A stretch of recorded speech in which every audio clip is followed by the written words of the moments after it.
Hello बच्चों, स्वागत है आप सभी का मेरे YouTube चैनल के अंदर। और आपके लिए लेकर आ गया हूं भारतीय अर्थव्यवस्था के विकास का एक और नया चैप्टर आर्थिक सुधार 1991, जिसे हम नई आर्थिक नीति के नाम से भी जानते हैं। सबसे पहले बता देता हूं कि अगर आप कोई सपोर्टिंग बुक फॉलो कर रहे हो तो उसमें आपको एक सेपरेट चैप्टर मिलेगा आर्थिक सुधार 1991 के नाम से या नई आर्थिक नीति के नाम से। लेकिन अगर आप एनसीईआरटी से पढ़ाई कर रहे हो तो आपको यूनिट नंबर 1 के अंदर ये टॉपिक मिल जाएगा आर्थिक सुधार 1991 या नई आर्थिक नीति के नाम से। ठीक है, तो चैप्टर आज हम ए से लेकर जेड तक पूरा खत्म करने वाले हैं। मतलब ये इस चैप्टर का एक वन शॉट वीडियो है। Board exam point of view से बात करूं तो आज तक बोर्ड का एग्जाम हुआ ही नहीं जिसमें ये चैप्टर के क्वेश्चन ना पूछे गए हो। मतलब बोर्ड एग्जाम से के पॉइंट ऑफ व्यू से बहुत ही इंपॉर्टेंट चैप्टर है। कई बार तो चैप्टर 10 मार्क्स तक का भी एग्जाम के अंदर आया हुआ है। वैसे इसकी जो वेटेज जनरली रहती है वो 6 to 8 मार्क्स तक की रहती है। चैप्टर के अंदर जितने भी टॉपिक है मैंने बहुत ही सिंपल तरीके से प्रेजेंट करने की कोशिश करी है, वो भी कीवर्ड के साथ। मैं इधर पढ़ाता रहूंगा, इधर आपके चैप्टर दिमाग में घुसता रहेगा। और आपको क्या करना है, दिमाग के साथ साथ थोड़ा सा हाथ भी चलाना है, नोट्स बनाते हुए चलो, ताकि एग्जाम टाइम पर अपने लिखे हुए नोट्स को जब आप पढ़ोगे तो तुरंत आपके दिमाग में सारी चीजें रिवाइज हो जाएंगे। ठीक है जी, तो हम चैप्टर को स्टार्ट करते हैं। वैसे मैं आपको बता दूं कि इससे पहले मैंने और भी कई सारे चैप्टर्स के वन शॉट्स बनाए हुए हैं। ऑलरेडी दोनों बुकों के जितने भी चैप्टर्स हैं मैंने सबके वन शॉट डाले हुए हैं। अगर आप जाओगे नीचे जाकर देखोगे तो आपको सारे चैप्टर्स के वन शॉट मिल जाएंगे, वहां से आप और चैप्टर्स भी रिवाइज कर सकते हो। ठीक है, तो चलिए आइए स्टार्ट कर रहे हैं हम आर्थिक सुधार 1991। ठीक है जी, तो आर्थिक सुधार 1991 के अंदर जो हमारे मुख्य टॉपिक होंगे वो क्या होंगे, आर्थिक सुधार के कारण भारत में क्या रहे, उदारीकरण क्या है, निजीकरण क्या है, वैश्वीकरण क्या है, जैसे कि हम इसे एलपीजी के नाम से भी जानते हैं। फिर हम एलपीजी नीतियों के अच्छे प्रभाव और बुरे प्रभावों के बारे में तर्क के साथ इस चीज को हम समझने की कोशिश करेंगे। उदारीकरण के अंदर कई सारे टॉपिक हैं, निजीकरण के अंदर भी और वैश्वीकरण के अंदर भी। तो मैंने मुख्य टॉपिक्स यहाँ पर लिख दिया, बाकी इनके अंदर भी काफी सारे टॉपिक्स हैं। ठीक है जी, तो यहां से जो हमारा चैप्टर है वो स्टार्ट हो रहा है। ठीक है, तो सबसे पहले तो मैं बता देता हूं कि ये चैप्टर हमारे को क्या कह रहा है। देखो, एक छोटी सी पहले हम थोड़ा सा इसका बेस समझने की कोशिश करते हैं।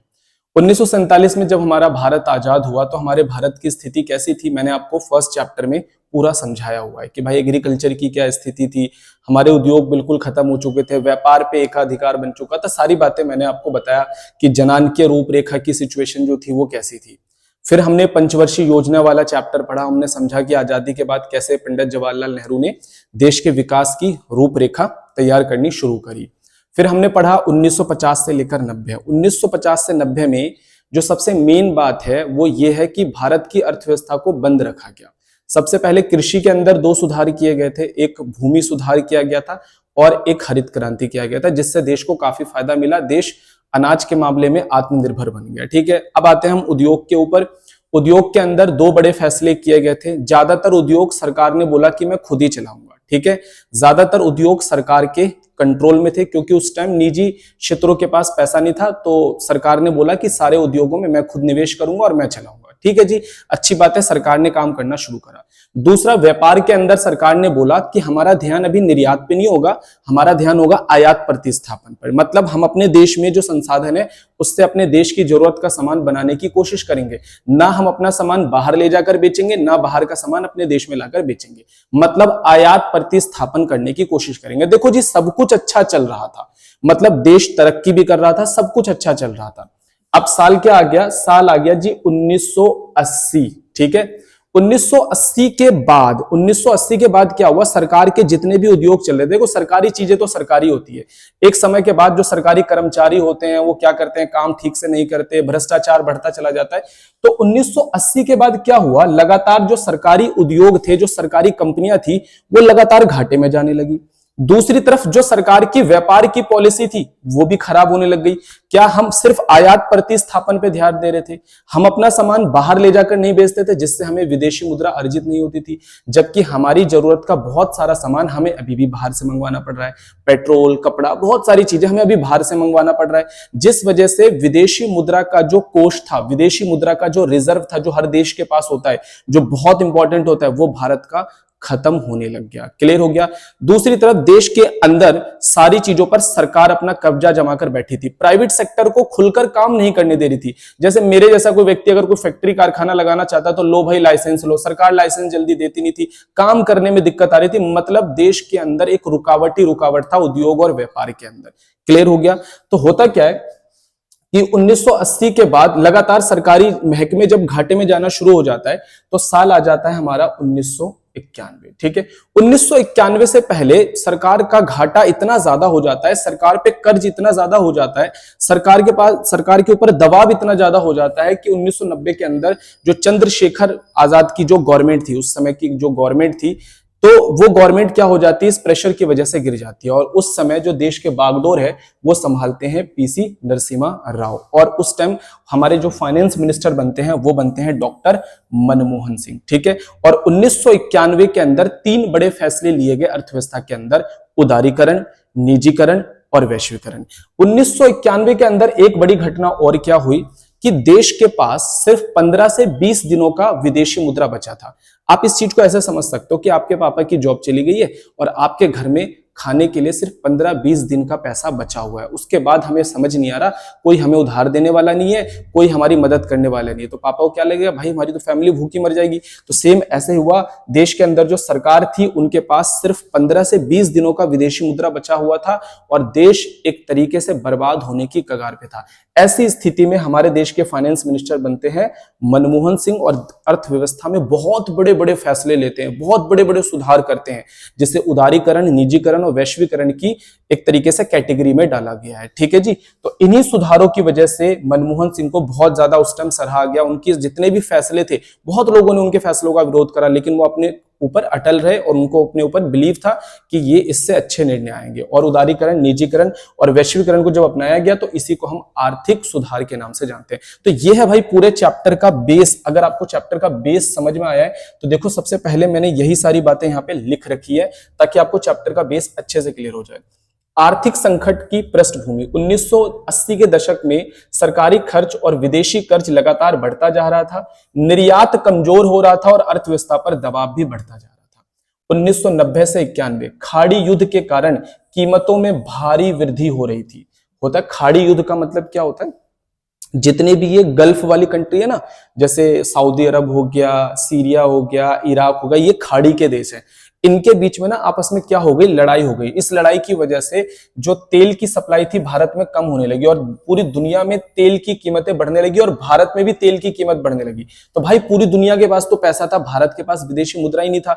और अगर तेल बंद हो जाएगा, सोचो हम तेल ही नहीं खरीदेंगे तो देश के अंदर ट्रांसपोर्टेशन बंद, चीजें, वस्तुएं, लोगों का आना जाना सब बंद हो जाएगा। तो देश के ऊपर इस तरीके से एक संकट आ गया, आयात खर्च बढ़ गया, भुगतान संतुलन गंभीर तरीके से एक तरीके से बिगड़ गया। भुगतान संतुलन हमारा घाटे में जा रहा था, मतलब भारत के पास पैसा आ कम रहा था और खर्चे बढ़ रहे थे। आप इसे ऐसे समझो, पापा की सैलरी बहुत कम हो गई और घर के खर्चे बहुत तेजी से बढ़ते जा रहे हैं। ठीक है।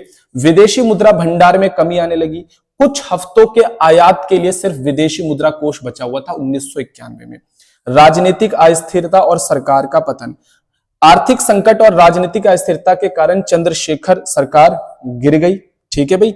नई सरकार का गठन 1991 में पीवी नरसिम्हा राव प्रधानमंत्री बने और उन्होंने संकट से बाहर निकालने के लिए बड़े आर्थिक सुधारों का निर्णय लिया और फाइनेंस मिनिस्टर बने थे साथ में कौन, मनमोहन सिंह। क्लियर हो गया। इतनी बात अगर आपको समझ में आती है तो आगे की बात भी मैं आपको क्लियर कर देता हूं। आगे लिखा है फिर आईएमएफ और विश्व बैंक से ऋण। ठीक है। इस आर्थिक संकट की वजह से भारत किसके पास ऋण लेने के लिए गया, आईएमएफ। आर्थिक संकट की वजह से भारत किसके पास ऋण लेने के लिए गया, आईएमएफ और वर्ल्ड बैंक के पास गया। लेकिन वर्ल्ड बैंक और आईएमएफ ने भारत को ऋण देने से मना कर दिया। भारत को बोला कि भाई तुम अपनी अर्थव्यवस्था को खोल क्यों नहीं रहे हो, तुम अपनी अर्थव्यवस्था में सुधार क्यों कर रहे हो, तुम बार बार हमसे उधार मांगने क्यों आ जाते हो। आप इसे ऐसे समझो कि आपका कोई छोटा भाई है, वो आपसे आता है, बार बार पैसे मांगता है, बार बार पैसे मांगता है और पूरे दिन सोया रहता है, काम कुछ करता नहीं। तो आप क्या बोलोगे, भाई मेरे से पैसे मत मांग, एक टाइम के बाद भले तू मेरा भाई है लेकिन तू कुछ कर, आगे के लिए तेरा अच्छा होगा। तो इसी तरह से भारत सरकार को बोला कि आपके भविष्य के लिए अच्छा होगा, आप सुधार करो तब हम आपको पैसे देंगे। तो शर्त पर पैसे दिए गए। भारत सरकार ने अंतरराष्ट्रीय मुद्रा कोष और विश्व बैंक IBRD से लगभग $7 बिलियन का ऋण प्राप्त किया। आईएमएफ विश्व बैंक की शर्तें, अर्थव्यवस्था को उदार निजी क्षेत्र पर लगे प्रतिबंध हटाए और सरकार की भूमिका कम की जाए और व्यापार प्रतिबंधों को हटाए। भारत के सामने ये शर्तें रखी गई लोन देते टाइम। जब लास्ट टाइम आईएमएफ ने ऋण दिया आर्थिक सुधार से पहले, तो मनमोहन सिंह को बोला कि आप अपनी अर्थव्यवस्था में सुधार करोगे, मतलब निजी क्षेत्रों को बढ़ाओगे, सरकार का जो रोल है उसे कम करोगे, सरकारी उद्योगों को बेच दो जिनमें घाटा हो रहा है। तो इस तरीके की चीजें शर्त रखी गई। डॉक्टर मनमोहन सिंह की भूमिका, वित्त मंत्री के रूप में डॉक्टर मनमोहन सिंह ने नई आर्थिक नीति तैयार की और उसे लागू कर आर्थिक सुधारों की शुरुआत की।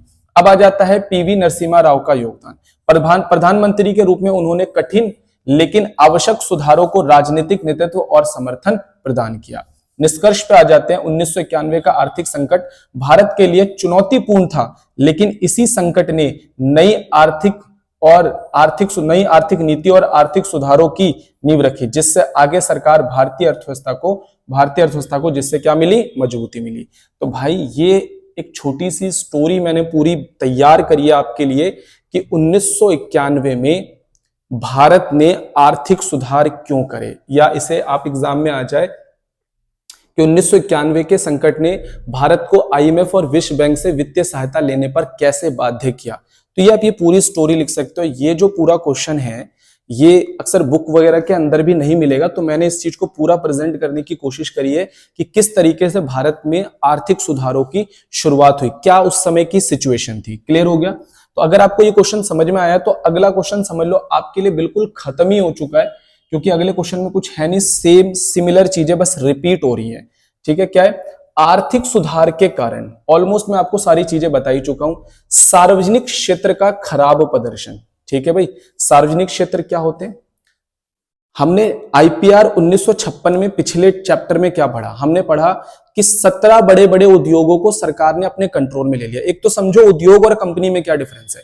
भाई उद्योग एक होता है लेकिन उसके अंदर कई सारी कंपनियां होती है, जैसे ऑटोमोबाइल उद्योग है। ठीक है, तो ऑटोमोबाइल उद्योग में कई सारी कंपनियां हैं, जैसे टाटा है, उसके अंदर महिंद्रा है, हुंडई है, मारुति है। ठीक है, तो आप ये चीज समझो उद्योग बहुत बड़ा है, उसके अंदर बहुत सारी कंपनियां हो सकती हैं। ठीक है, तो हुआ क्या कि सरकार के पास 1991 में लगभग 244 कंपनियां थी, लगभग 244 कंपनियां थी। इन 244 कंपनियों में से बहुत सारी कंपनियां थी जो सरकार की किस में जा रही थी? लॉस में जा रही थी। ठीक है, तो वही कह रहा है सार्वजनिक क्षेत्रों का खराब प्रदर्शन, सरकार के ऊपर कर्ज बढ़ता जा रहा था, सरकार भारी नुकसान में जा रहा था, इसीलिए सरकार को सुधारों की आवश्यकता पड़ी। भुगतान संतुलन में घाटा, सरकार का जो निर्यात था, जो सरकार का आयात था वो निर्यात से ज्यादा था। इसका मतलब यह है कि भारत सरकार या भारत के लोग दूसरे देशों से सामान ज्यादा मंगवा रहे थे और अपना सामान बाहर ले जाकर बेच नहीं रहे थे, जिससे हमारे पास विदेशी मुद्रा की प्राप्ति नहीं हो रही थी, लेकिन हमारी जेब से बहुत सारा विदेशी मुद्रा जा रहा था। तो वो विदेशी मुद्रा कहां से आता था? हम लोन लेकर आते थे बार बार। ठीक है, तो कह रहा है भुगतान शेष खाता जो था भारत का वो घाटे में जा रहा था, विदेशी मुद्रा की कमी हो रही थी, ऊंची कीमत और कम गुणवत्ता, निर्यात धीरे धीरे बढ़ रहा था, भुगतान संतुलन की समस्या गंभीर हो चुकी थी। तो दो रीजन बता दिए, सार्वजनिक क्षेत्र का खराब प्रदर्शन था, भुगतान शेष खाता जो था वो घाटे में जा रहा था। स्फीतिक दबाव, देश के अंदर पैसे की अधिकता, बाजार में पैसे की अधिकता हो गई, जरूरी वस्तुओं की कमी हो गई और कीमतें लगातार बढ़ती चली गई। एक तरफ देश में सरकार बहुत तेजी से नोट छाप रहा था, लोगों के हाथ में पैसा ज्यादा आ रहा था, लेकिन देश के अंदर वस्तु और सेवाओं की जो सप्लाई थी वो काफी लिमिटेड थी, क्योंकि उस समय हर चीज को बनाने वाली एक एक दो दो कंपनियां थी और उनका प्रोडक्शन लिमिटेड था, चीजें लिमिटेड थी, पैसा लोगों के पास ज्यादा था, लोग डिमांड ज्यादा कर रहे थे, जिसकी वजह से तेजी से चीजों के रेट बढ़ रहे थे। कंपटीशन नहीं था ना, जैसे मान लो उस समय मार्कर को बेचने वाली एक ही कंपनी है, तो वो क्या करेगी? अपनी मन चाहे तरीके से कीमतों को बढ़ाती चली जाएगी। तो देश में महंगाई तेजी से बढ़ रही थी। विदेशी विनिमय कोषों में कमी, भारत का जो विदेशी विनिमय रिजर्व था वो बहुत तेजी से घटता जा रहा था। 1991 में विदेशी मुद्रा बहुत कम रह गई थी, सिर्फ 2 हफ्तों का आयात का पैसा रह गया था। भारत गंभीर संकट में फंस चुका था, गंभीर विदेशी मुद्रा संकट भारत पर आ चुकी थी। बात समझ में आई? जैसे मैंने बताया भी कि सिर्फ 2 हफ्ते का पैसा बचा हुआ था। ठीक है, ऋणों का भारी बोझ, सरकार के ऊपर ऋण बढ़ते जा रहे थे, आय से ज्यादा सरकार का खर्च हो चुका था। ठीक है, कर्ज बार बार लेना पड़ रहा था, बैंकों, जनता और अंतरराष्ट्रीय संस्थाओं से सरकार का कर्ज काफी तेजी से बढ़ता जा रहा था। मतलब सरकार बहुत तेजी से बैंकों से ऋण ले रही थी, जनता को बार बार बॉन्ड्स बेच देना, डिबेंचर बेच के जनता से पैसा ले लेना, अंतरराष्ट्रीय संस्थाओं से बहुत तेजी से सरकार वर्ल्ड बैंक, IMF से पैसा ले रही थी, ठीक है, जिससे सरकार के ऊपर कर्ज बहुत बढ़ गया था। आखिरी पॉइंट है इसके अंदर अकुशल प्रबंधन, ठीक है। सरकार का जो प्रबंध और सरकार का जो मैनेजमेंट था, चाहे वो व्यापार को लेकर हो, चाहे वो उद्योगों को लेकर हो, वो बहुत ज्यादा खराब हो चुका था। सरकार के ज्यादातर महकमों के अंदर, सरकारी क्षेत्रों के अंदर भ्रष्टाचार, चोरी, रिसाव, ये सारी चीजें अपनी चरम सीमा पर थी, ठीक है, और सरकार योजनाएं बनाने में विफल हो रही थी, ठीक है जी। तो क्या बोला गया, अर्थव्यवस्था का उचित प्रबंधन नहीं किया गया, सरकार का खर्च राजस्व से बहुत ज्यादा था, सरकारी खर्चे बढ़ते जा रहे थे, विदेश से लिया गया कर्ज उपभोग पर खर्च किया गया। हम सरकार जो विदेशों से कर्ज ले रही थी तो उससे बड़े बड़े मशीन, प्लांट, ये सब खरीदने की जगह सरकार को उपभोक्ता वस्तुएं खरीदनी पड़ रही थी। अनाज हो गया, दूसरे खाने पीने की चीजें हो गई, कपड़े हो गए, ये सब खरीदने पड़ रहे हैं, बताओ सरकार को। फिजूल खर्ची कम नहीं की गई, निर्यात बढ़ाने पर पर्याप्त ध्यान नहीं दिया गया, सिर्फ सरकार आयात प्रतिस्थापन में लगी रही। तो अगर सरकार, आपसे क्वेश्चन आ जाता है एग्जाम के अंदर कि भारत में आर्थिक सुधार के कारण बताओ, या 1991 में भारत में आर्थिक सुधार क्यों किए गए, इसके कारण बताओ, तो ये सारे पॉइंट्स आपने लिखने कि सार्वजनिक क्षेत्र प्रदर्शन अच्छा नहीं कर रही थी, सरकारी कंपनी अच्छा प्रदर्शन नहीं करती, भुगतान शेष खाता सरकार का घाटे में था, भारत में महंगाई तेजी से बढ़ती जा रही थी, विदेशी विनिमय कोषों में कमी आ रही थी, ऋणों का बोझ सरकार पे बढ़ता जा रहा था, और सरकार अकुशल प्रबंध का शिकार हो चुकी थी, सरकार का प्रबंध बिल्कुल खराब हो चुका था। तो ये हमारा क्वेश्चन आ जाता है 3 मार्क्स 4 मार्क्स के अंदर कई बार, ठीक है। अब आ जाते हैं, हम क्वेश्चन देखते हैं क्या कह रहे हैं। नेक्स्ट टॉपिक है आर्थिक सुधारों का अर्थ व नई आर्थिक नीति। 1 मार्क्स का क्वेश्चन आ जाता है कि आर्थिक सुधार का मतलब क्या है, ठीक है। भारत में आर्थिक सुधार 1991 के अंदर किए गए थे, ठीक है। इन आर्थिक सुधारों का मतलब क्या है? आर्थिक सुधारों से अभिप्राय ऐसी आर्थिक नीतियों से, मतलब ऐसी नीतियां बनाना, ऐसी पॉलिसी बनाना, ऐसी प्लानिंग करना जिससे समृद्धि, ठीक है, तथा विकास की दर तीव्रता से बढ़ाने के लिए निर्देशित की जाती है। मतलब ऐसी पॉलिसी, ऐसी नीतियां बनाना जिससे देश की समृद्धि और विकास तेजी से बढ़ने लग जाए, तो ऐसी नीतियों को ही हम आर्थिक सुधार के नाम से जानते हैं, ठीक है। उद्योग और व्यापार के लिए लाइसेंस के स्थान पर आया उदारीकरण, मतलब खुलकर काम करो। उदार मतलब होता है खोल देना एक तरीके से। उद्योगपतियों के लिए कोटा प्रणाली की जगह पर अब क्या आ गया, निजीकरण आया। और इसी तरीके से आयात निर्यात में परमिट के स्थान पर अब क्या आ गया, वैश्वीकरण। तो इसी से बनता है हमारा LPG। ये थी 1950 से लेकर 90 तक की नीति, और ये जो नीति आई, ये आई हमारी 1991 के अंदर। अब भारत इस नीति के ऊपर अभी भी काम कर रहा है, ठीक है। उदारीकरण के अंतर्गत आर्थिक सुधार, अब 1 बाय 1 करके हमें तीनों पढ़ने हैं। पहले हम उदारीकरण का पूरा टॉपिक पढ़ के खत्म करेंगे, फिर निजीकरण और फिर वैश्वीकरण, ठीक है। तो पहले हम उदारीकरण को स्टार्ट कर लेते हैं। उदारीकरण का मतलब क्या है? उदारीकरण का अर्थ है सरकार द्वारा लगाए गए प्रत्यक्ष और भौतिक नियंत्रण से उत्पादन इकाइयों की मुक्ति, ठीक है भाई। क्या बोला गया, 1991 से पहले, मतलब 1950 से 90 में सरकार की जितनी भी, सरकार ने ज्यादातर उद्योगों पर खुद का कब्जा कर रखा था, ज्यादातर कंपनियों पे सरकार के खुद का कब्जा था। सरकार बोलती थी कि भाई मैं अपने हिसाब से इन सारी कंपनी और उद्योगों को चलाऊंगा। दूसरी बात, अगर प्राइवेट सेक्टर कोई भी काम करना चाहता है, आप कोई फैक्ट्री खोलना चाहते हो, खाने पीने की चीजें बनाना चाहते हो, फर्नीचर का करना चाहते हो, कपड़े का करना चाहते हो, मुझसे बिना पूछे आप कोई काम नहीं कर सकते। दूसरा, आप अपना सामान बाहर ले जाकर बेचना चाहते हो, मुझसे लाइसेंस लो। बाहर का सामान लाकर इंडिया में बेचना चाहते हो, मुझसे लाइसेंस लो। मतलब सरकार ने ना हर चीज पर ईगल आइज रख रखी थी, मतलब गिद्ध की नजर, कि भाई मेरी परमिशन के बिना कुछ होना ही नहीं चाहिए। लेकिन 1991 के अंदर सरकार ने ये गिद्ध की जो नजर थी ना, वो बंद कर ली। इसी को कहते हैं उदारीकरण। मतलब यार करो, चलो कोई नहीं, अपने हिसाब से करो लोग, ठीक है, छूट देना शुरू कर दिया लोगों को। तो देखो इसमें क्या क्या सुधार हुए उदारीकरण के अंदर। सबसे पहला सुधार हुआ औद्योगिक क्षेत्र सुधार, वित्तीय क्षेत्र सुधार, कर सुधार, विदेशी विनिमय सुधार, व्यापार और निवेश सुधार। उदारीकरण के अंदर 5 बड़े सुधार किए गए थे। उन 5 सुधार को हम 1 बाय 1 करके पढ़ेंगे। बहुत इंपॉर्टेंट है भाई, बहुत ज्यादा इंपॉर्टेंट है, एग्जाम के अंदर ना फंसता है ये। तो उदारीकरण के सुधारों को पढ़ना शुरू कर रहे हैं। सबसे पहला सुधार उदारीकरण का था उद्योग क्षेत्र संबंधी सुधार। औद्योगिक क्षेत्र संबंधी सुधार सबसे इंपॉर्टेंट है इसके अंदर। इन 5 में भी सबसे इंपॉर्टेंट यही वाला है। सबसे पहला, औद्योगिक लाइसेंसिंग का उन्मूलन, ठीक है। सबसे पहले सरकार ने किसका उन्मूलन करा? लाइसेंस का। सरकार ने पहले पता क्या बोला था? कपड़े बनाओगे, लाइसेंस लो। फर्नीचर, लाइसेंस लो। प्लास्टिक का काम, लाइसेंस। एल्युमिनियम का काम, लाइसेंस। मतलब यार हद हो गई। मतलब कुछ भी, एक पत्ता भी हिलेगा ना बिजनेस के अंदर तो सरकार बोलती थी लाइसेंस लो। एक फैक्ट्री है, दूसरी खोलना चाहते हो, लाइसेंस लो। एक प्रोडक्ट बनाते हो, दूसरा बनाना चाहते हो, लाइसेंस लो। लेकिन 1991 में सरकार ने सोचा यार अगर मैं ऐसा करता रहा तो यार ये लोग तो बिजनेस कर ही नहीं पाएंगे। जो बंदा बिजनेस करने की भी सोचता था बोलता था यार भाई कौन इतना माथा पच्ची बढ़ेगा, छोड़ो। इससे क्या हो रहा था, हमारे देश के अंदर फैक्ट्री कारखानों के बनने की रफ्तार धीमी हो गई थी। नए स्टार्टअप, नए बिजनेस लगने बंद हो गए। तो सरकार ने सोचा चलो यार ये लाइसेंस वाइसेंस खत्म करते हैं, लेकिन हाँ कुछ चीजों का अगर तुम काम करना चाहते हो तो तुम्हें अभी भी लाइसेंस लेना पड़ेगा। सरकार ने बोला सारी चीजों में मैं लाइसेंस हटाता हूं, लेकिन अगर तुम शराब, सिगरेट, रक्षा उपकरण यानी हथियार वगैरह, औद्योगिक विस्फोटक है ना, जैसे बॉम्ब वगैरह, या इसके अलावा खतरनाक रसायन, ये सब चीजें बनाओगे तो लाइसेंस लो, अदरवाइज हर चीज में लाइसेंस माफ। जहां मर्जी जो मर्जी काम करना है करो। सार्वजनिक क्षेत्र का संकुचन किया गया। मैंने आपको बताया था 1956 की औद्योगिक नीति में सरकार ने 17 बड़े उद्योगों को अपने हाथ में रखा। भाई उद्योग और कंपनी में डिफरेंस भी समझो। उद्योग बहुत बड़ा होता है, कंपनी बहुत सारी होती है एक ही उद्योग के अंदर। जैसे मैं बोलता हूं कि ऑटोमोबाइल उद्योग, ऑटोमोबाइल उद्योग मतलब जो गाड़ी वाड़ी बनाते हैं, उसमें बहुत सारी कंपनियां हैं। जैसे उसके अंदर हुंडई है एक कंपनी, मारुति है उसके अंदर, महिंद्रा है उसके अंदर, टाटा है उसके अंदर, बहुत सारी कंपनियां हैं उसके अंदर, और भी बहुत सारी कंपनियां हैं। तो याद रखना सरकार ने 17 उद्योग अपने हाथ में रख रखे थे। 17 उद्योग में लगभग 244 कंपनियां थी। बात समझ में आई कि नहीं आई? अब सरकार ने क्या करा, 1991 में ज्यादातर उद्योगों को बेचा और सरकार के पास सिर्फ 8 उद्योग रह गए।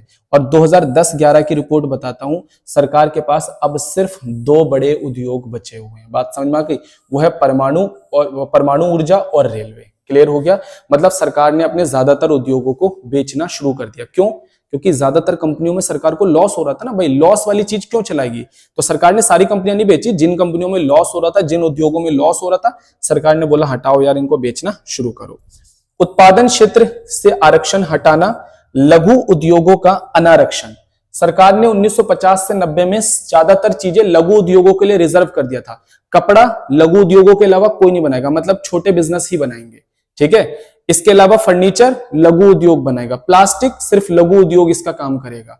बात समझ में आई की? लेकिन जब 1991 में सरकार ने निजीकरण करना शुरू करा तो बड़े उद्योग वालों ने बोला कि भाई कपड़ा हम बना नहीं सकते, फर्नीचर हम बना नहीं सकते, प्लास्टिक का काम हम कर नहीं सकते, लोहा एल्युमिनियम हम कर नहीं सकते, तो हम करेंगे क्या? तो सरकार ने क्या करा कि जितनी चीजें लघु उद्योगों को दे रखी थी ना, उसमें से बहुत सारी चीजें बड़े उद्योगों को भी देना शुरू करा कि चलो तुम भी ये काम कर सकते हो। क्लियर हो गया? मतलब कुल मिलाके जो लघु उद्योगों को बहुत सारी रियायतें मिल रही थी, उनको जो आरक्षण, ऐसा सरकार ने उस समय इसलिए करा था कि यार लघु उद्योग जो छोटे उद्योग है ना, वो बहुत बड़े लेवल पे लोगों को रोजगार देते हैं, तो थोड़ा सा वो स्ट्रांग हो जाए देश के अंदर। ठीक है। लघु उद्योगों के लिए इसमें बोला गया है, कहता है लघु उद्योगों के लिए आरक्षित थे। 1991 में यह आरक्षण हटा दिया गया। बड़े उद्योगों को इन क्षेत्रों में उत्पादन करने की अनुमति भारत सरकार ने देनी शुरू कर दी। ठीक है। अब संसाधनों का जो आवंटन है, संसाधनों का आवंटन बाजार की शक्तियों के ऊपर, ठीक है, बाजार की शक्तियां तय करती थी। मतलब कपड़ा छोटा उद्योग भी बनाएगा, बड़ा उद्योग भी बनाएगा। अब अपने हिसाब से बनाओ, जिसका बिक जाए। अब बाजार के ऊपर है, कस्टमर के ऊपर है जिसका खरीदे। ठीक है। अगले नंबर पे है उत्पादन क्षमता का विस्तार। देश के अंदर उत्पादन क्षमता का विस्तार हुआ। कैसे? पहले उत्पादन बढ़ाने के लिए लाइसेंस जरूरी था। उत्पादन नहीं बढ़ पा रहा था ना भाई, मैं कपड़े बनाना चाहता हूं, फर्नीचर बनाना चाहता हूं, मेरे पास स्किल है, कर सकता हूं, मैं पैसा है, लेकिन सरकार लाइसेंस ही नहीं दे रही, मैं कैसे काम करूं?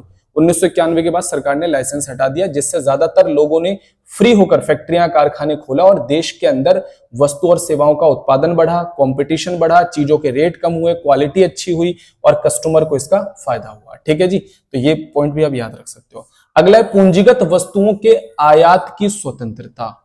1991 से पहले अगर मैं विदेशों से कोई फैक्ट्री, विदेशों से अगर कोई मशीन खरीदना चाहता हूं, कोई बड़ा प्लांट खरीदना चाहता हूं, मान के चलो भाई मैं कपड़े कटिंग करने की कोई बहुत बड़ी मशीन खरीदना चाहता हूं विदेशों से, तो सरकार से पहले अनुमति लेना पड़ेगा। सरकार में ये मशीन ले आऊं, सरकार बोलेगी अरे यार ये मशीन आएगी तो बहुत सारे लोगों का रोजगार जाएगा, नहीं नहीं नहीं ये मशीन नहीं लानी।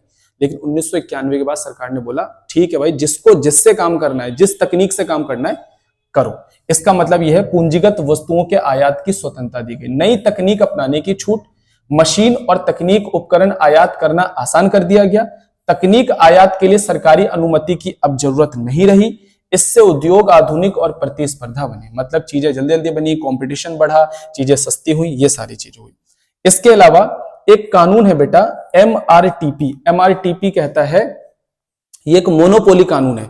सरकार कहता था, जैसे मान लो सरकार मान के चलो ये मार्कर बना रही है, तो सरकार बोलती, इस कानून के तहत सरकार बोलती थी कि ये मार्कर मेरे अलावा और कोई नहीं बनाएगा, मतलब सिर्फ मैं ही बनाऊंगा।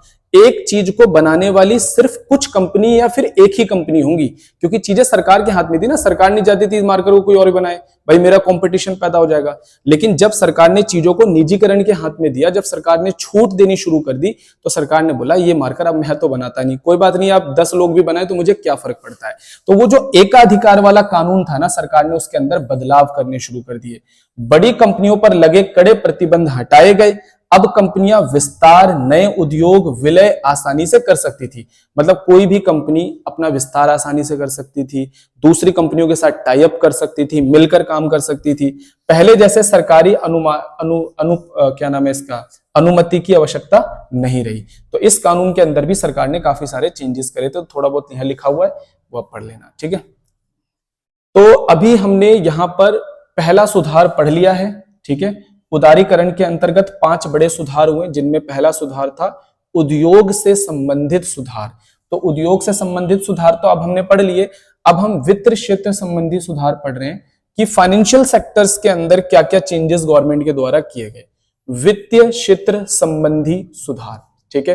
तो वित्तीय क्षेत्र संबंधी, सबसे पहले वित्त क्षेत्र में क्या आता है, हमारे देश में जितने व्यापारिक बैंक हैं, निवेश करने वाले बैंक हैं, स्टॉक एक्सचेंज है, विदेशी विनिमय बाजार है, अगर इन सबको मिला दिया जाता है तो देश का वित्तीय क्षेत्र बन जाता है। इसके अंतर्गत क्या क्या सुधार किया गया? सबसे पहला, आरबीआई की भूमिका में परिवर्तन किया गया। क्या? आरबीआई पहले नियामक था, अब सहायक। भाई पहले सारे काम आरबीआई देख रहा है, मतलब किसी बैंक के अंदर एक छोटा सा भी काम है तो आरबीआई के परमिशन के बिना नहीं होगा। मतलब सारे बैंक बंधे बंधे से, सारी वित्तीय संस्थाएं बंधा बंधा सा महसूस करती थी कि छोटा सा भी काम है आरबीआई के पास जाओ, आरबीआई सारे काम, आरबीआई के ऊपर काम का लोड बहुत ज्यादा। सरकार ने बोला यार आरबीआई को खुलकर काम करने दो और आरबीआई के ऊपर इतना प्रेशर मत बनाओ, आरबीआई को सहायक बनाओ। सहायक मतलब सिर्फ ये सरकार के कुछ कामकाज देख लेगा, सरकार को एडवाइस देगा, दूसरे बैंकों के ऊपर थोड़े बहुत नियम कानून बनाएगा और इनके ऊपर ध्यान रखेगा, बस। इससे ज्यादा काम इसको मत दो, ठीक है। वित्तीय संस्थाओं को अधिक स्वतंत्रता, देश में जितने बैंक और वित्तीय संस्थाएं काम कर रही है इन्हें स्वतंत्र होकर काम करने दो यार। ये कितना आरबीआई से दब दब कर काम करेंगे, डर डर कर सरकार से काम करेंगे, इन्हें खुलकर काम करने दो। और कई निर्णय आरबीआई की अनुमति के बिना लिए जा सकते थे, यानी सभी वित्तीय संस्थाओं को सरकार ने छूट देनी शुरू कर दी। निजी बैंकों का प्रारंभ, देश के अंदर प्राइवेट बैंक 1991 से पहले ना के बराबर थे। 1991 के बाद सरकार ने देश में प्राइवेट बैंकों को खुलकर काम करने की आजादी दे दी। भारतीय और विदेशी दोनों बैंक, मतलब विदेश के भी बहुत सारे बैंक भारत में आ गए और भारत के अंदर भी भारत के लोगों ने बहुत सारे नए नए बैंक स्टार्ट किए, ठीक है। तो 1991 के बाद प्राइवेट बैंक बहुत तेजी से खुले। विदेशी निवेश सीमा में वृद्धि, भारत के वित्तीय क्षेत्र के अंदर, भारत की वित्तीय संस्थाओं के अंदर, भारत के बैंकों के अंदर पहले विदेश का पैसा नहीं लग सकता था, लेकिन सरकार ने अब इस चीज की अनुमति दे दी। मतलब विदेश का कोई भी बैंक भारत के बैंकों में पैसा लगा सकता है, विदेश के म्यूचुअल फंड्स भारत में पैसा लगा सकते हैं और विदेश के निवेशक भी भारत के बैंकों में और भारत की वित्तीय संस्थाओं में अब पैसा लगा सकते हैं।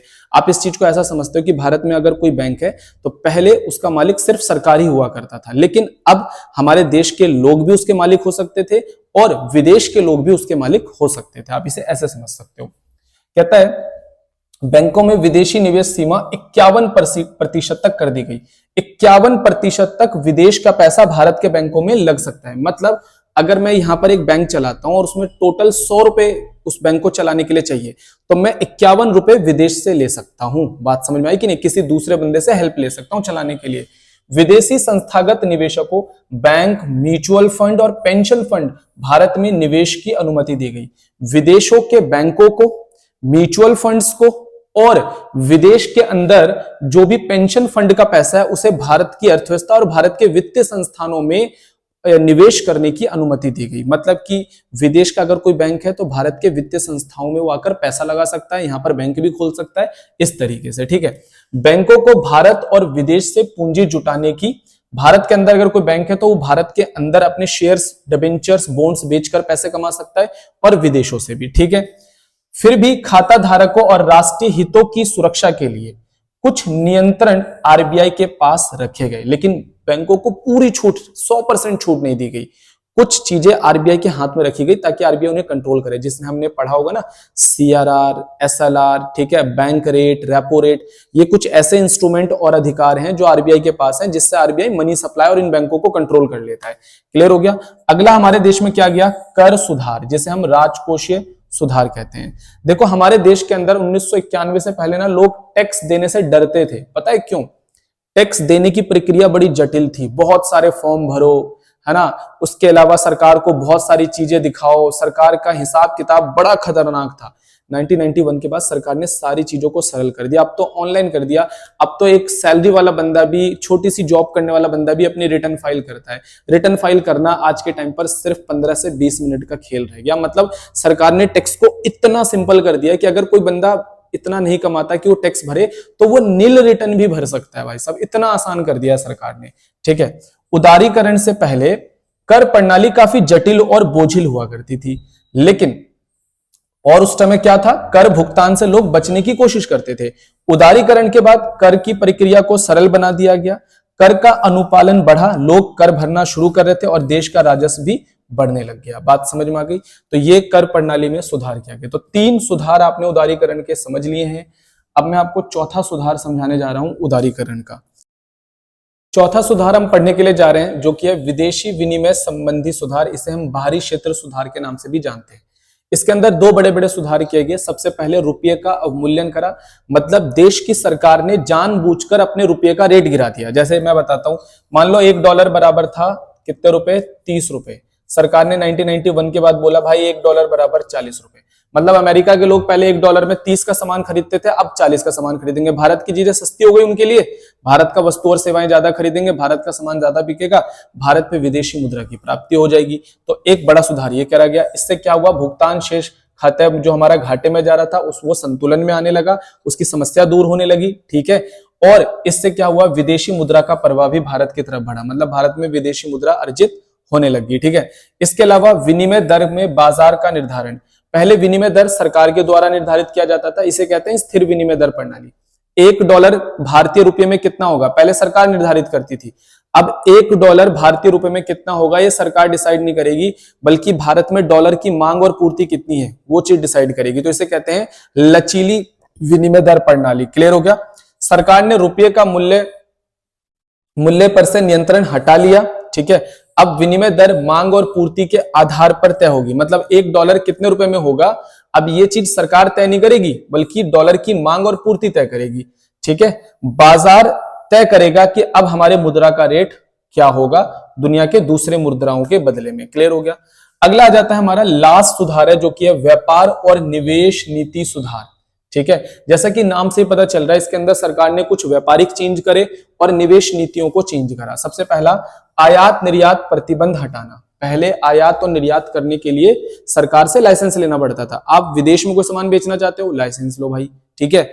आप विदेशों से कोई सामान खरीदना चाहते हो, लाइसेंस लो। मतलब हर चीज में भाई हद हो गई, हर चीज में हमें लाइसेंस ही लेना पड़ता था। अब सरकार ने बोला ज्यादातर चीजों के लिए कि देखो भाई, ज्यादातर चीजों में अब आपको लाइसेंस लेने की जरूरत नहीं है, आप फ्री होकर बाहर सामान ले जाकर बेच सकते हो और बाहर से लाकर यहाँ पर इंडिया में बेच सकते हो। लेकिन कुछ चीजों के लिए अभी भी लाइसेंस लेना पड़ेगा। जैसे आप मान के चलो कि कोई नशीली चीज ले जाना चाहते हो, या फिर कोई बहुत बड़ा हथियार वगैरह आप खरीदना चाहते हो, बेचना चाहते हो, उसके लिए अभी भी लाइसेंस लेना पड़ेगा। नई आर्थिक नीति में आयात और निर्यात पर कई प्रतिबंध हटाए गए। विनिर्माण, उपभोक्ता वस्तु और कृषि उत्पादों पर आयात पर लगे प्रतिबंध हटा लिए गए। अप्रैल 2001 से पूरी तरीके से ये चीज हटा दिए गए हैं, मतलब कि आयात निर्यात प्रतिबंध पूरी तरीके से हटा दिया गया, कुछ वस्तुओं को छोड़कर, जो कि हालांकि यहाँ लिखा नहीं है, ठीक है। निर्यात शुल्क हटाना। निर्यात शुल्क का मतलब क्या होता है, 1991 से पहले अगर भारत, मान लो मैं ये मार्कर भारत में बनाता हूं, ठीक है, इस मार्कर को मैं चाहता हूं कि यार ये मार्कर, मुझे पता है कि विदेशों में कोई ऐसा मार्कर नहीं बना पाएगा मेरी तरह, और विदेश में मुझे लगता है मार्कर बहुत ज्यादा बिकेगा भी। तो भारत सरकार नहीं चाहती थी कि हमारा कोई व्यापारी विदेशों में जाकर काम करे, इसलिए अगर मैं मार्कर ले जाकर बाहर बेचने की कोशिश करता था तो देश के अंदर ही सरकार इतना टैक्स लगाती थी कि ये मार्कर बहुत महंगा हो जाता था, और विदेश में जाते जाते इतना महंगा हो जाता था कि कोई इसे खरीदना ही पसंद नहीं करता था। तो यही हाल निर्यात का था और यही हाल आयात का था। ठीक है, तो क्या करा सरकार ने, निर्यात शुल्क को हटाना शुरू कर दिया ताकि हमारा जो निर्यात है, हमारे देश का जो सामान है वो विदेशों में ज्यादा बिके, सस्ता हो जाए। ठीक है भाई, ठीक है। इससे क्या हुआ, प्रतिस्पर्धा अधिक हुई, मतलब कि कंपटीशन बढ़ना शुरू हुआ। क्लियर हुआ। अगला हमारा आयात शुल्क में कमी, तो दोनों को मिला के पढ़ लो ना, आयात शुल्क भी हटाया गया और निर्यात शुल्क भी हटाया गया। ये क्यों हटाए गए, ताकि हमारे लोग बाहर जाकर सामान बेच सके और बाहर के लोग भी भारत में आके इजीली सामान बेच सके, यानी कि वस्तु और सेवाओं का आसानी से आदान प्रदान हो। क्लियर हो गया।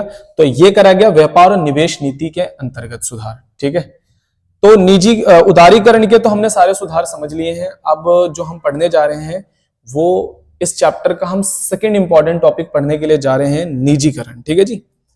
तो निजीकरण का अर्थ क्या है, इसके कारण क्या क्या थे, मैं आपको समझाता हूं। सबसे पहले तो निजीकरण में मैं आपको समझाता हूं कि भारत ने 17 बड़े उद्योगों को अपने कंट्रोल में रखा था। ठीक है, 1956 के अंदर इसमें बहुत बड़े बड़े उद्योग थे। और मैं आपको बार बार बोल रहा हूं कि उद्योग अलग है और कंपनी अलग है। एक ही उद्योग में बहुत सारी कंपनियां होती है।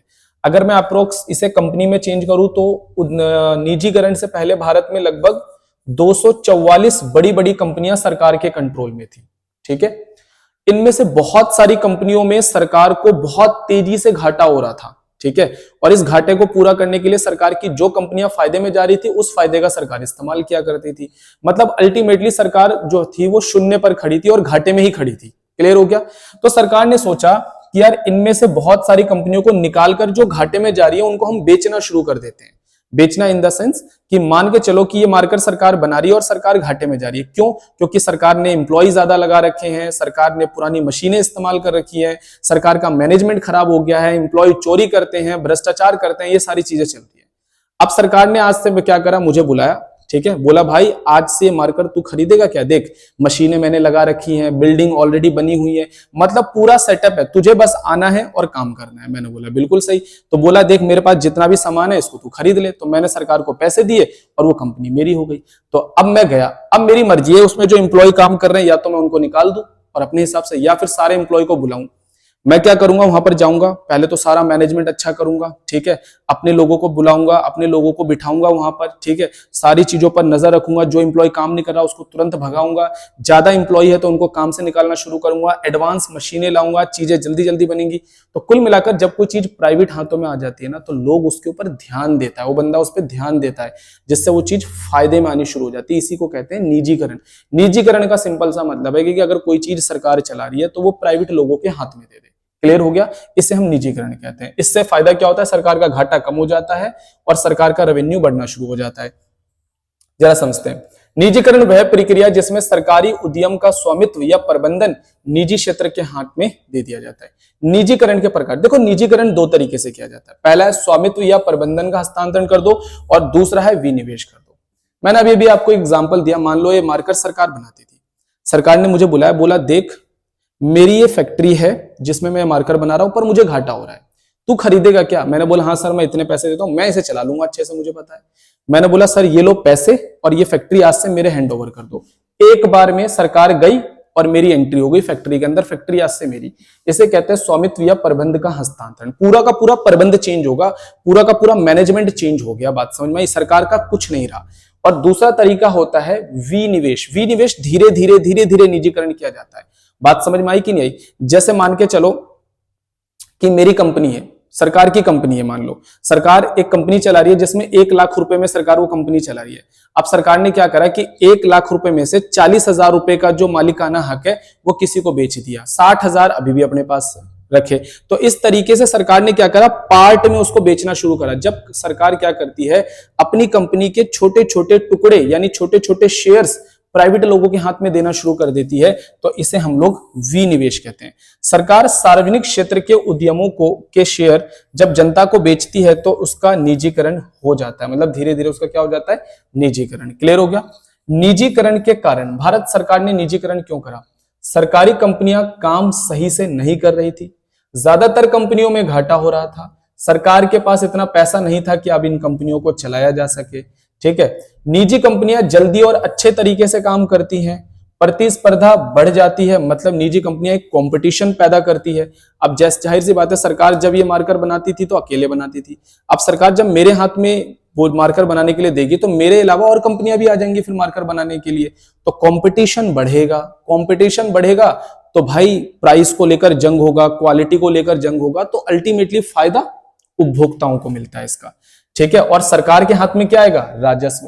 तो देखो, जिस कंपनी से सरकार को लॉस हो रहा था, जेब से पैसे जा रहे थे, तो जब सरकार वो कंपनी मुझे देगी तो मुझे टैक्स भी भरना पड़ेगा, तो सरकार को उसी कंपनी से फायदा होने लगा। तो जहां से पैसा जा रहा था वहां अब सरकार को पैसा आने लगा। तो निजीकरण के ये कारण है भारत के अंदर। ठीक है भाई, तो इस वजह से सरकार ने निजीकरण किया था।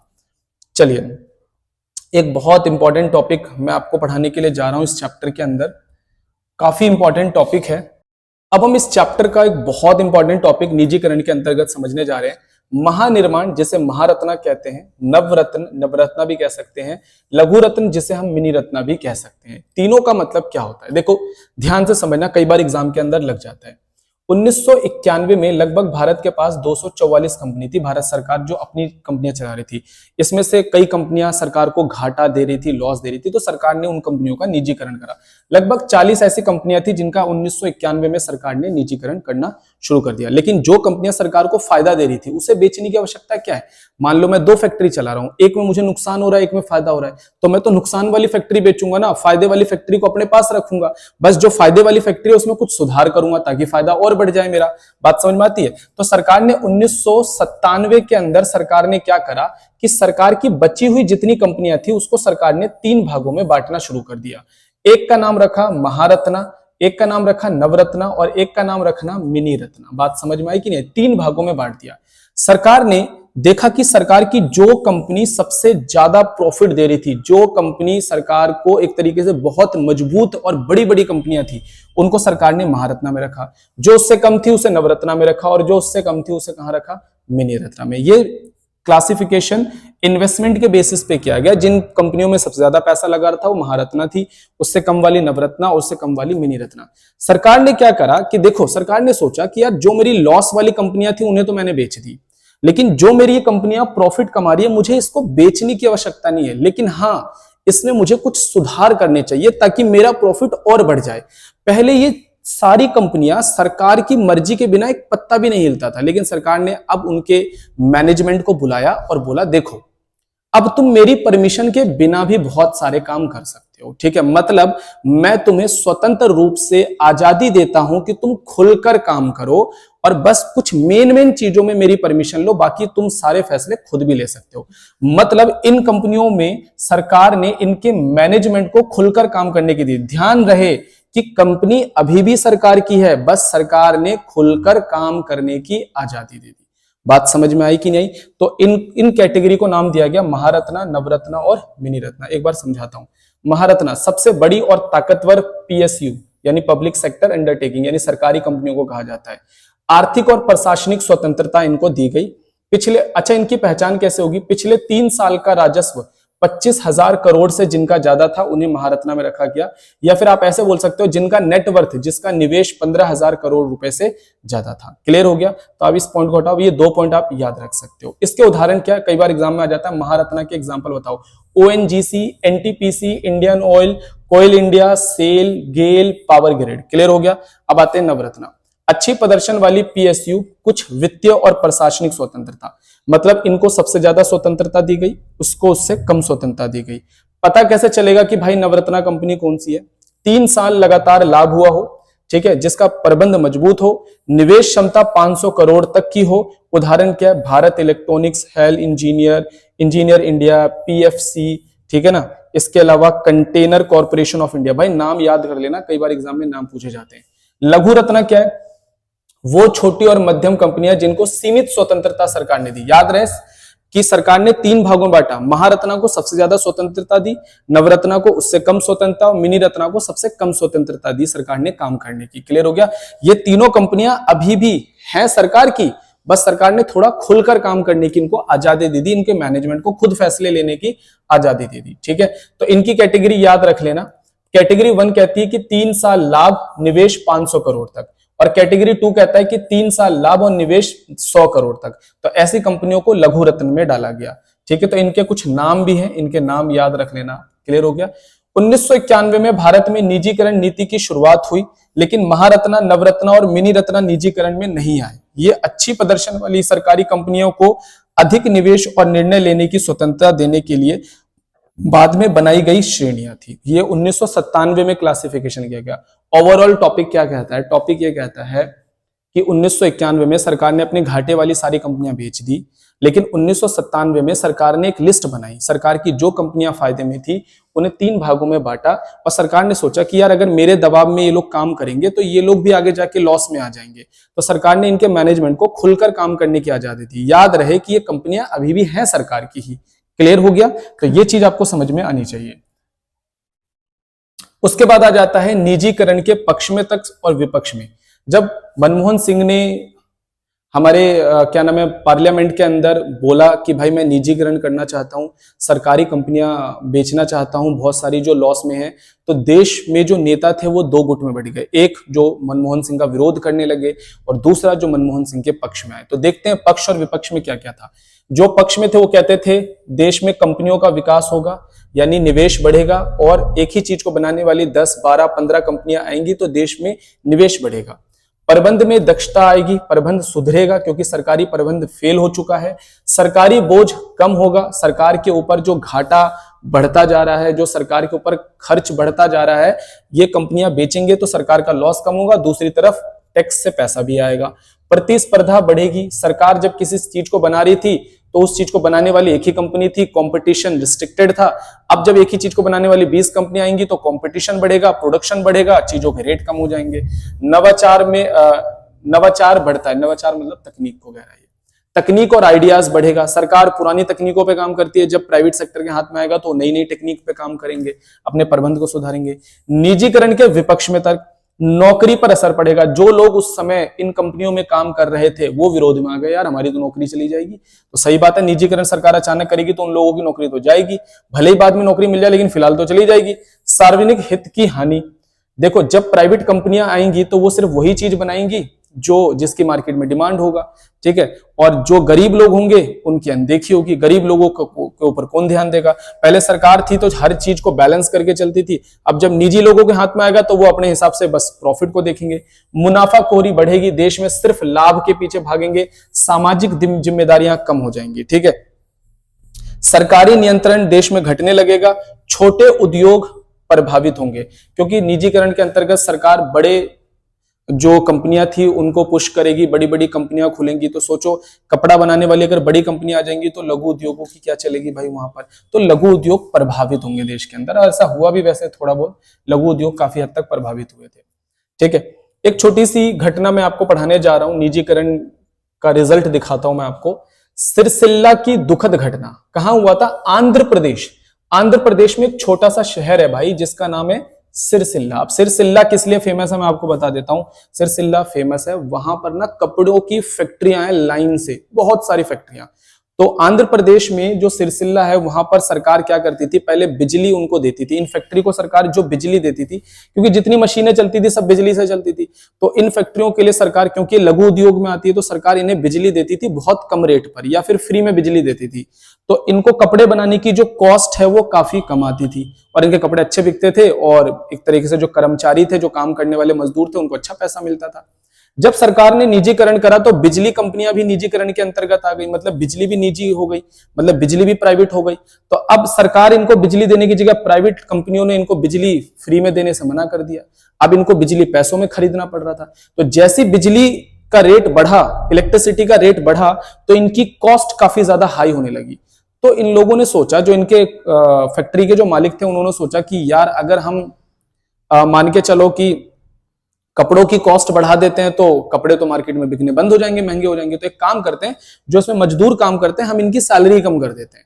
तो मजदूरों की सैलरी इतनी ज्यादा कम हो गई, इस वजह से बिजली महंगी होने की वजह से इनकी सैलरी इतनी कट की गई कि भाई इनका जीवन यापन मुश्किल हो गया। 50 से ज्यादा मजदूरों ने आत्महत्या कर ली थी। तो इसी घटना को कहते हैं हम सिरसिल्ला की दुखद घटना, जो कि बिजली के निजीकरण की वजह से हुआ था। तो एक बार ये पढ़ोगे आपको पूरी बात यहां समझ में आ जाएगी। क्लियर हो गया बच्चों? अब हम स्टार्ट कर रहे हैं वैश्वीकरण। अभी हमने इस चैप्टर में दो बड़े इंपॉर्टेंट टॉपिक खत्म कर दिए। निजीकरण हमारा खत्म हो चुका है, उदारीकरण खत्म हो चुका है। अब हम वैश्वीकरण स्टार्ट कर रहे हैं। देखो वैश्वीकरण का मतलब क्या है। 1991 से पहले ना भारत पूरी दुनिया से अलग थलग आराम से बैठा हुआ था। दुनिया के दूसरे देशों के साथ व्यापार ना के बराबर, दुनिया में दूसरे देशों के साथ लोगों का आना जाना ना के बराबर। हमारी कंपनियां बाहर जाकर काम नहीं कर रही, बाहर की कंपनियां हमारे यहाँ आकर काम नहीं कर रही, मतलब भारत एक कटा हुआ था। अब मनमोहन सिंह ने बोला कि देखो वैश्वीकरण का समय आ गया है, हमें दुनिया से नजर नहीं छुड़ाना बल्कि उनकी आंखों में आंखें डालकर हमें उनका कंपटीशन यानी कि हमें उनका सामना करना पड़ेगा। अब भारत के लोग बाहर जाकर काम करेंगे, भारत के लोग भी भारत में आकर काम करेंगे। भारत अपनी तकनीक दुनिया के दूसरे देशों के साथ शेयर करेगा, दुनिया की बेहतरीन तकनीकों को भारत अपने देश के अंदर लेकर आएगा। ठीक है, भारत की कंपनियां बाहर जाएंगी, भारत के अंदर दूसरे देशों की कंपनियां आकर काम करेगी। हम कब तक कंपटीशन से डरकर बैठे रहेंगे? तो जब ये सारे फैसले किए गए, मतलब भारत ने अपनी अर्थव्यवस्था को जब खोला, तो इसी को हमने वैश्वीकरण कहा, क्योंकि इसका मतलब ही है भारत की अर्थव्यवस्था को दुनिया के दूसरे देशों की अर्थव्यवस्था से जोड़ना। ठीक है, अब जरा समझते हैं कि एक्चुअली में वैश्वीकरण का मतलब होता क्या है। वैश्वीकरण का मतलब है दुनिया के देश आपस में जब जुड़ना शुरू होते हैं तो उसे वैश्वीकरण कहते हैं। देशों के बीच सामान, पैसा, तकनीक का आदान प्रदान जब बढ़ता है तो इसे भी हम वैश्वीकरण कहते हैं। लोग और चीजें अंतरराष्ट्रीय स्तर पर आसानी से घूम सकती है, मतलब वस्तु और सेवाएं एक देश में बनेंगी, दूसरे देश में जाकर बिकेंगी। ठीक है, इससे देशों के बीच संपर्क और सहयोग बढ़ता है।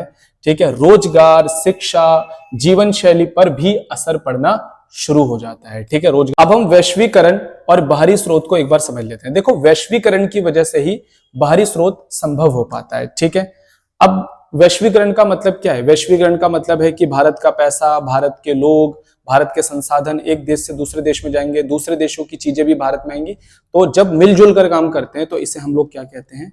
इसे हम लोग कहते हैं वैश्वीकरण। अब बाहरी स्रोत क्या है? वैश्वीकरण का परिणाम है बाहरी स्रोत, मतलब बाहरी स्रोत वैश्वीकरण की वजह से ही संभव हो पाता है।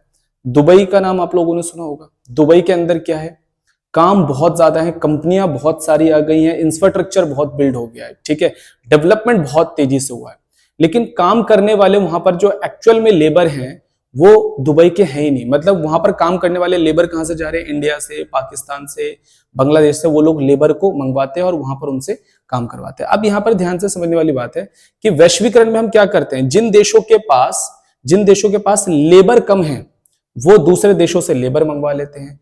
जिन देशों के पास पैसा कम है वो दूसरे देशों से पैसा निवेश करवा लेते हैं। जिन देशों के पास संसाधन नहीं है वो दूसरे देशों से संसाधन मंगवा लेते हैं। जैसे अमेरिका के पास सारी चीजें हैं, अमेरिका के पास अच्छे वेपन हैं, अमेरिका के पास वस्तुएं हैं, सेवाएं हैं, लेकिन गल्फ में, खाड़ी में जितने देश हैं उनके पास क्या? पेट्रोल। तो अमेरिका उनसे पेट्रोल खरीदता है, बदले में उनको हथियार, वेपन, ये सारी चीजें उनको कर देता है। तो ये बाहरी स्रोत है। बाहरी स्रोत का मतलब जो चीज अपने पास नहीं है वो देश के बाहर से हम रिसीव कर सकते हैं। ठीक है, इसे हम बाहरी स्रोत कहते हैं। बाहरी स्रोत तभी संभव है जब देश में वैश्वीकरण बढ़ेगा। तो वैश्वीकरण का मतलब मैंने आपको बताया, लोग, पैसा, सामान और तकनीक एक देश से जब दूसरे देश में जाता है। वैश्वीकरण के कुछ उदाहरण मैं समझा देता हूं। भारत के अंदर जितने भी सॉफ्टवेयर यूज होते हैं जनरली हम अमेरिका वालों से मंगवा रहे हैं। भारत के अंदर जितने भी सेलफोन यूज हो रहे हैं ज्यादातर अमेरिकन कंपनियों के हैं। तो ये एक वैश्वीकरण का ही एग्जांपल है कि दूसरे देशों की वस्तु और सेवाएं भारत में इस्तेमाल की जा रही हैं। अब हम बाहरी स्रोत को समझ लेते हैं। मतलब देश या उद्योग के बाहर से मिलने वाला पैसा, जब हम दूसरे देशों से पैसा, निवेश और संसाधन मांगते हैं तो उसे हम बाहरी स्रोत कहते हैं। विदेश से निवेश मंगवाना, विदेशी कंपनियों का पैसा ले लेना और विदेश से मशीनरी मंगवाना, क्योंकि आपके देश में ये चीजें नहीं है तो आप विदेशों से मंगवा रहे हो, इसे हम बाहरी स्रोत कहते हैं। अमेरिका के पास तेल नहीं है, बाहर से मंगवा रहा है, बाहरी स्रोत है। अमेरिका के पास लेबर नहीं है, बाहर से मंगवा रहा है, बाहरी स्रोत है। अमेरिका के पास उनके सॉफ्टवेयर पे काम करने वाली लेबर फोर्स नहीं है तो वो हमारे यहाँ से काम करवा के मंगवा रही है। तो ये सब बाहरी स्रोत के एग्जाम्पल हैं। ठीक है, तो बाहरी स्रोत से, वैश्वीकरण की वजह से बाहरी स्रोत को काफी बढ़ावा मिला है, जिससे बिजनेस काफी तेजी से ग्रो हुआ है और हर देश को डेवलपमेंट करने में मदद मिल रही है। क्योंकि देखो कोई भी परफेक्ट नहीं है। दुबई के पास सारी चीजें हैं पर काम करने वाले लेबर नहीं है। ठीक है, अमेरिका के पास सारी चीजें हैं, काम करने वाले लेबरों की काफी ज्यादा कमी है। अमेरिका के पास सारी चीजें हैं पर अमेरिका के पास रिफाइनरीज नहीं है, तेल नहीं है। तो हर देश भाई कोई भी परफेक्ट नहीं है, सबके पास किसी न किसी चीज की कमी है। वैश्वीकरण के कारण देश या कंपनियों के बाहर से पैसा और संसाधन आसानी से मिलते हैं। उदाहरण, भारत की कंपनी को जापान से मशीनरी और निवेश मिलना, ठीक है, एग्जाम्पल है बाहरी स्रोत का।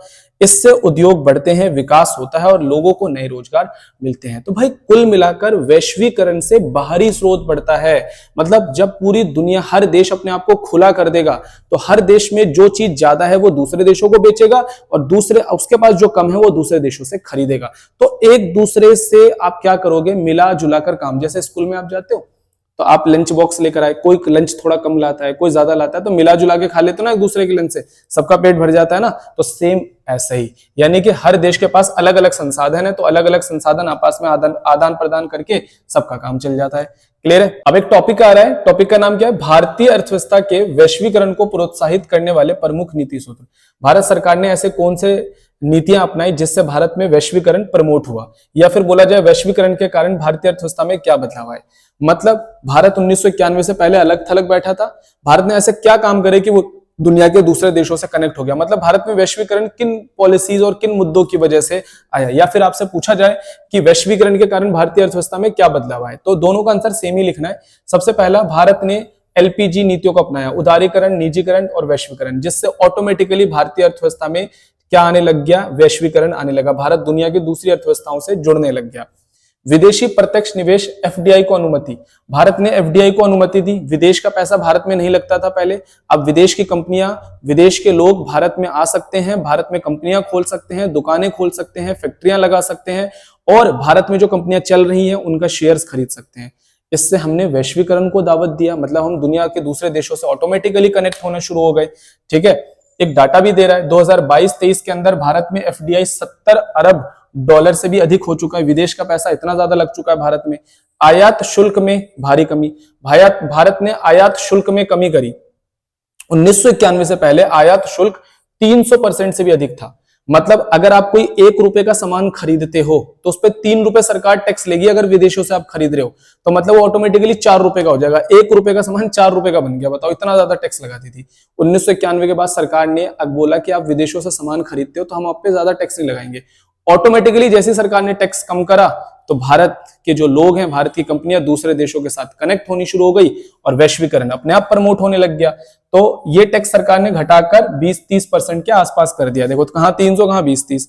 औद्योगिक लाइसेंसिंग प्रणाली को समाप्त, भारत ने औद्योगिक लाइसेंस प्रणाली को समाप्त कर दिया है। मतलब भारत के अंदर कोई भी कंपनी कोई भी व्यवसाय शुरू कर सकती है, कोई बंदा फैक्ट्री कारखाने इजीली शुरू कर सकता है, विदेश का बंदा भी। तो विदेश के लोग क्या सोचेंगे, यार भारत के अंदर तो फैक्ट्री कारखाने खोलना बहुत आसान है, चलो हम वहां चलते हैं, वहां पर जाके खोलते हैं। भारत के लोग सोचेंगे यार यहाँ तो फैक्ट्री कारखाना लगाना बहुत ईजी है, चलो भाई हम लगाते हैं। अब जब फैक्ट्री कारखाना खोलेंगे तो मशीन चाहिए, रॉ मटेरियल चाहिए, तो ये सब कहां से लाएंगे, विदेशों से लेकर आएंगे। तो इस तरीके से वैश्वीकरण अपने आप प्रमोट होना शुरू हो गया।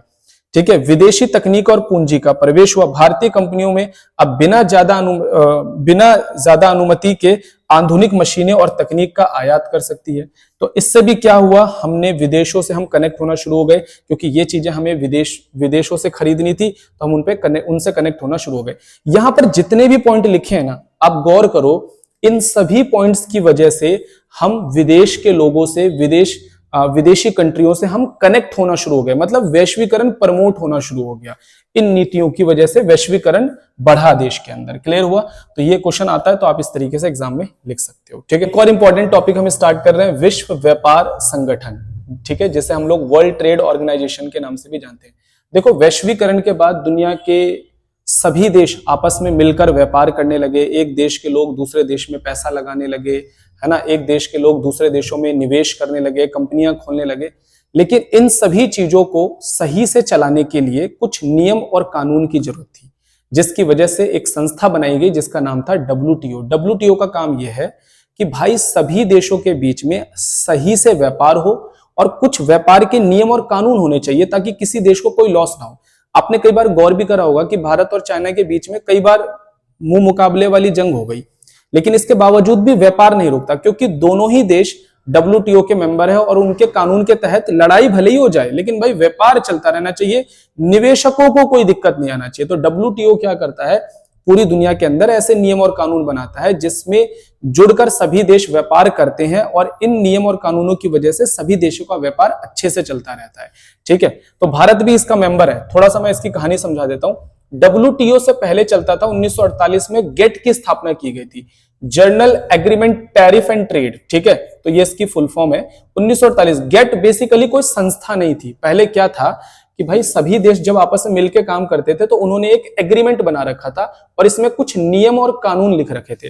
तो पहले देश कम थे तो इसलिए थोड़ा बहुत नियम कानून लिख रखे थे कि भाई जब हम व्यापार करेंगे तो ये नियम फॉलो करेंगे, ये कानून हम फॉलो करेंगे। ठीक है, लेकिन धीरे धीरे फिर क्या हुआ, इसके मेंबर बढ़ने शुरू हो गए। गेट के शुरू में मेंबर कितने थे? 23 थे।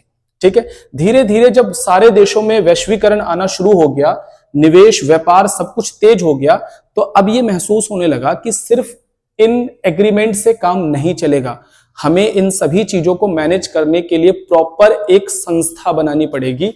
तो भाई गेट की जगह पर फिर क्या बना दिया गया 1995 में डब्ल्यूटीओ। बात समझ में आ गई? आप इस चीज को ऐसे समझो कि मेरा बिजनेस छोटा सा था तो मैं सारी अकाउंटिंग खुद करता था, क्लियर हो गया।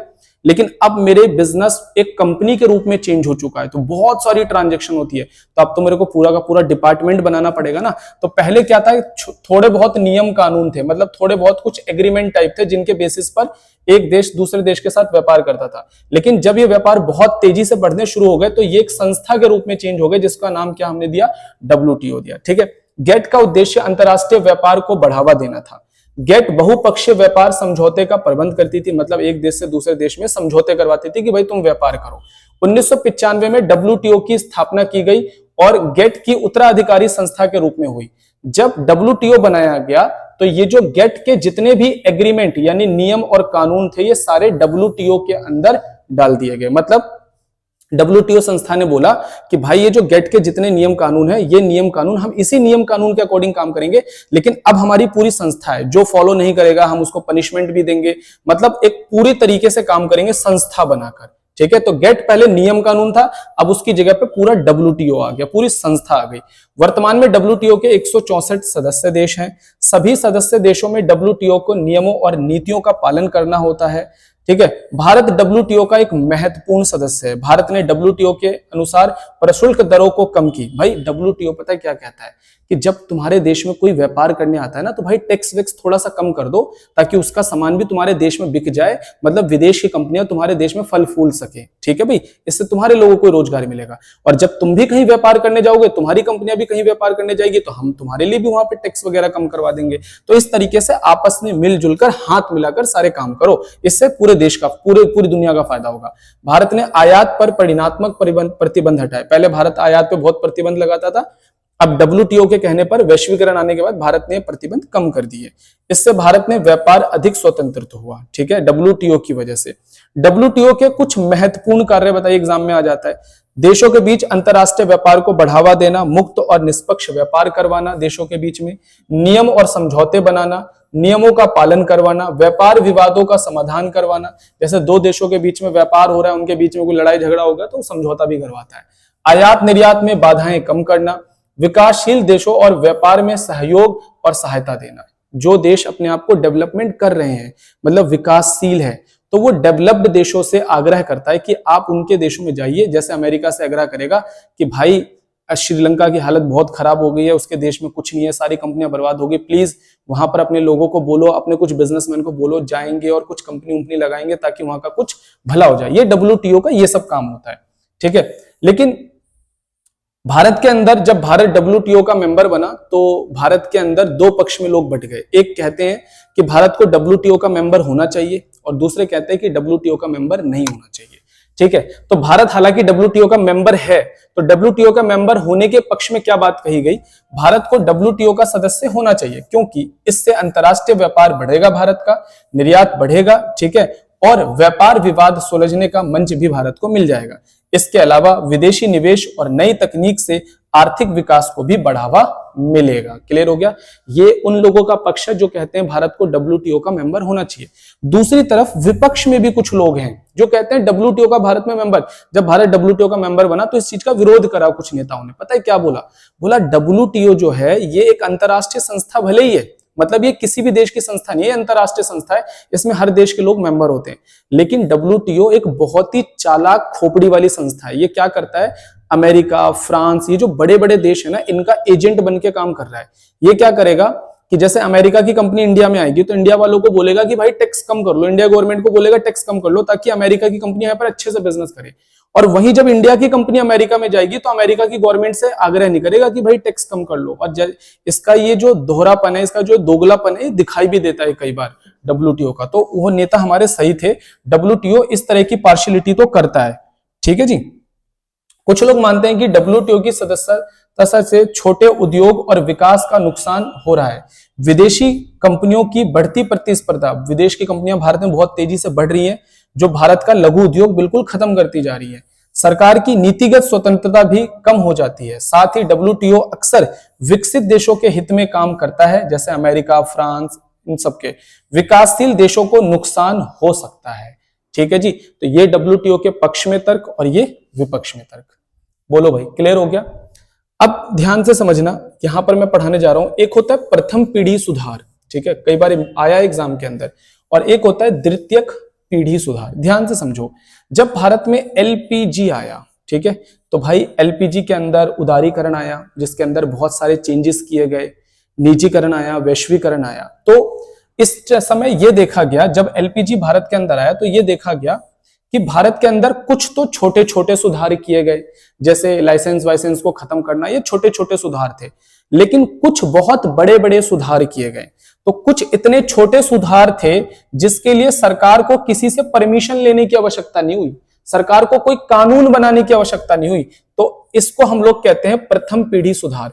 मतलब अगर सरकार, देश के अंदर सरकार किसी चीज में सुधार अपनी मर्जी से कर दे, इसके लिए सरकार को किसी कानून बनाने की आवश्यकता ना पड़े, तो इसे हम लोग कहते हैं प्रथम पीढ़ी सुधार। ध्यान से समझना एक बार, प्रथम पीढ़ी सुधार वे सुधार हैं जो सरकार ने बिना किसी नए कानून को अपनी प्रशासनिक और कार्यकारी शक्ति से लागू किया। ठीक है, उदाहरण के लिए लाइसेंस राज को समाप्त करना, सरकार ने कोई कानून नहीं बनाया, सरकार ने बनाया था, सरकार ने खत्म कर दिया।